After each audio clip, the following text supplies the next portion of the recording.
Are you unable to turn off or disable the Do Not Disturb mode on your iPhone? If you are facing a problem turning off the Do Not Disturb feature on iOS devices, then here are 4 troubleshooting guides to fix this issue. So before I do, let's try this out. Solution 1. Check your schedule. Turn off or disable the scheduled time.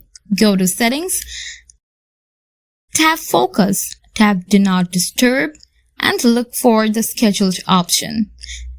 Tap Delete Scheduled. Solution 2. Restore your iPhone. Sometimes, simply restoring your device can solve this issue.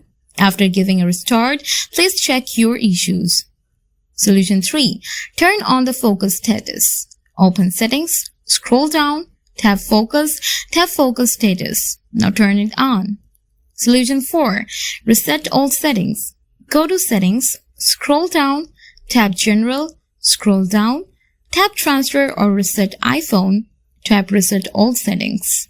By doing this, your problem will be solved and you will be able to turn off or disable the Do Not Disturb mode on your iPhone. Thanks for watching.